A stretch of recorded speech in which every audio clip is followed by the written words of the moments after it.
നെടുമ്പാശ്ശേരി അവയവക്കടത്ത് കേസിൽ പോലീസ് പിടിയിലായ ഹൈദരാബാദ് സ്വദേശി ബെല്ലം രാമപ്രസാദ് കൊണ്ടയുടെ ചോദ്യം ചെയ്യൽ തുടരുകയാണ്. കഴിഞ്ഞ ദിവസമാണ് ഇയാളെ കസ്റ്റഡിയിൽ വിട്ടത്.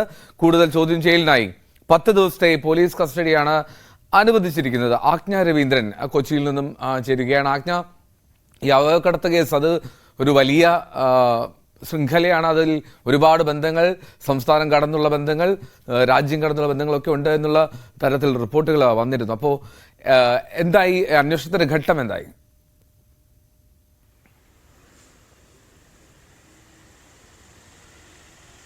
എൽദോ, ഇപ്പോൾ മൂന്നാമതായി കസ്റ്റഡിയിൽ എടുത്ത ആളാണ് ഈ രാമപ്രസാദ് കൊണ്ട.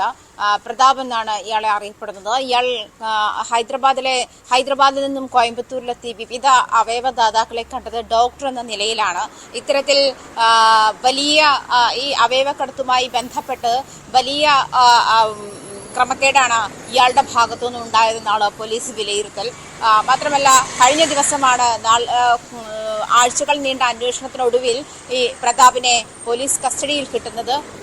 പോലീസ് കസ്റ്റഡിയിൽ കിട്ടിയ ശേഷം 10 ദിവസം പോലീസ് കസ്റ്റഡിയിലാണ് കിട്ടിയിരിക്കുന്നത്. ഇതിനുശേഷം കൂടുതൽ ചോദ്യം ചെയ്യലിന് ശേഷം കൂടുതൽ പ്രതികളിലേക്ക് എത്താൻ കഴിയുമെന്നാണ് പോലീസിന്റെ പ്രതീക്ഷ.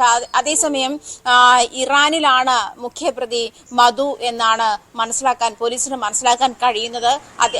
മധുവിലേക്ക് എത്തുന്ന സൂചകങ്ങൾ പ്രതാപിൽ നിന്നും ഈ രാമപ്രസാദിൽ നിന്നും കിട്ടുമെന്നുള്ള പ്രതീക്ഷയിലാണ് പോലീസ് ഇപ്പോൾ ഉള്ളത്. മാത്രമല്ല, കൊൽക്കത്തയിലെയും ഹൈദരാബാദിലെയും ആശുപത്രികളിൽ വിവിധ പ്രതികളുടെ മൊഴികൾ അനുസരിച്ച് കൊൽക്കത്തയിലെയും ഹൈദരാബാദിലെയും ആശുപത്രികളിലും പരിശോധന നടന്നു വരുന്നുണ്ട്.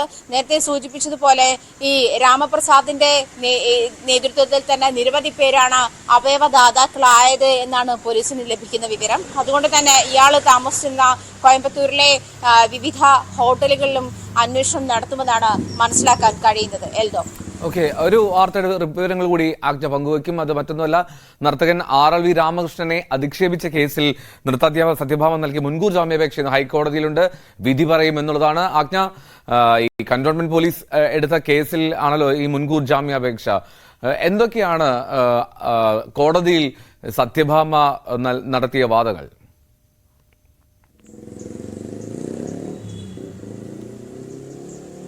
എൽദോ, തനിക്കൊഴികെ ഇത് അപ്ലോഡ് ചെയ്ത യൂട്യൂബർക്ക് ഉൾപ്പെടെ ഇതിന് മുൻകൂർ ജാമ്യം ലഭിച്ചിട്ടുണ്ട് എന്ന് ചൂണ്ടിക്കാട്ടിയാണ് സത്യഭാമ കോടതിയെ സമീപിക്കുന്നത്. താൻ ജാത്യാധിക്ഷേപം നടത്തിയിട്ടില്ല, അല്ലെങ്കിൽ ആരെ എന്ന് വ്യക്തമാക്കി, താൻ ആ ഇന്റർവ്യൂവിൽ ആരെ എന്ന് വ്യക്തമാക്കി ഒരാളെയും ഫോക്കസ് ചെയ്തിട്ടല്ല പറഞ്ഞത്. RLV രാമകൃഷ്ണന്റെ പേരെടുത്ത് പറഞ്ഞിട്ടില്ല തുടങ്ങിയ കാര്യങ്ങൾ ഉന്നയിച്ചിട്ടാണ് സത്യഭാമ കോടതിയെ സമീപിച്ചിരിക്കുന്നത്. RLV രാമകൃഷ്ണനെതിരായ ജാത്യാധിക്ഷേപത്തിന്റെ പേരിലാണ് കന്റോൺമെന്റ് പോലീസ് കേസെടുക്കുകയും യൂട്യൂബിൽ നൽകിയ അഭിമുഖത്തിന്റെ പേരിലാണ് കന്റോൺമെന്റ് പോലീസ് കേസെടുക്കുകയും അതേ തുടർന്നുണ്ടായ മുൻകൂർ ജാമ്യാപേക്ഷ ഹൈക്കോടതിയിൽ എത്തുകയും ചെയ്തിരുന്നു. ഒരിക്കൽ ഹൈക്കോടതി ഈ കേസിൽ മുൻകൂർ ജാമ്യം അനുവദിച്ചിട്ടുള്ളതാണ്. ഇപ്പോൾ അതിന്റെ കാലാവധി കഴിഞ്ഞ ശേഷമാണ് ഇപ്പോൾ മുൻകൂർ ജാമ്യാപേക്ഷയുമായി വീണ്ടും സത്യഭാമ എത്തിയിരിക്കുന്നത്. തനിക്ക് മുൻകൂർ ജാമ്യം ലഭിക്കേണ്ട സാഹചര്യം പറഞ്ഞിരിക്കുന്നത് യൂട്യൂബർക്കുൾപ്പെടെ മുൻകൂർ ജാമ്യം ലഭിച്ചിട്ടുണ്ട് എന്ന് ചൂണ്ടിക്കാട്ടിയാണ് സത്യഭാമ കോടതിയെ സമീപിച്ചിരിക്കുന്നത്. എൽദോ, ഓക്കെ, ആജ്ഞ രവീന്ദ്രനാണ് കൊച്ചിയിൽ നിന്ന് വിവരങ്ങൾ പങ്കുവച്ചത്.